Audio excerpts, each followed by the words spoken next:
Okay, we made it. We had the correct time, the correct date, the correct weekend, and we are at the Pennsylvania Endless Mountains Fiber Festival. Today is the second day that we're here, so come on out if you're in the area. Yesterday was just so much fun. A lot of people, great time, great food. Well, I'm popping on really quick today to share with you 3 things. The first thing is that I want to share with you a quick tip about frustrating roving. The second thing, new on my needles, and last I finished my Amaru shawl. So, and I feel it turned out really nice. I love the colors. So first, I was doing drop spindle demonstrations here in the booth and using some of my roving. Well, it's great. Okay, let me back up a little bit. Normally the way I do roving is that I like my colors all natural. I don't put any dyed fleece in there so they can do the colors for me, which I'm gonna start. It's kind of a longer process for me, but you just dye a bunch of fleece sections, so when you take it to the fiber mill, they can mix the colors the way you want them. Well, I didn't do that. I plan on doing that just because it'll make this process a lot easier. Plus, I love how roving feels once it's out of the bag from the fiber mill. It is lighter, it's airy. You can see, you know, a lot of air through the fiber, and it's just easier to draft, meaning pull the fiber apart so you can get the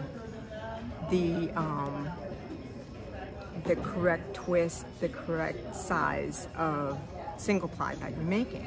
So this was what I was working with, but I dyed up a bunch of purple, and the purple is because I wet the fibers, I applied dye.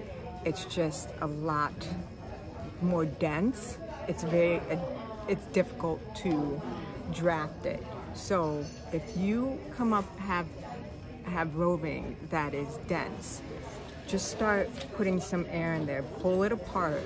You don't have to be scared or anything of pulling it apart so you can draft it the way you want it done. But so now when I work with this roving, anything I unwind from this fall that I have, which I love the color.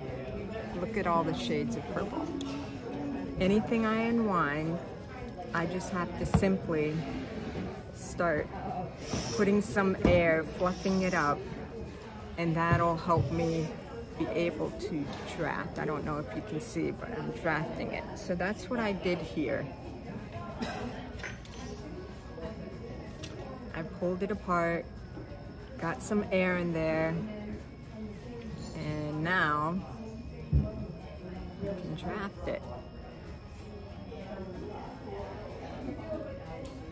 So that is the tip I have for you today.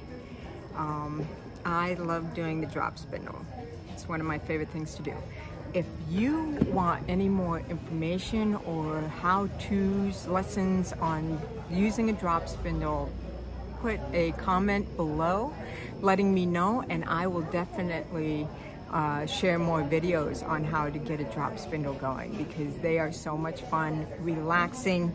I do have a wheel, but as you can see, I can easily travel with this, put it in my bag like that, and I am up and running.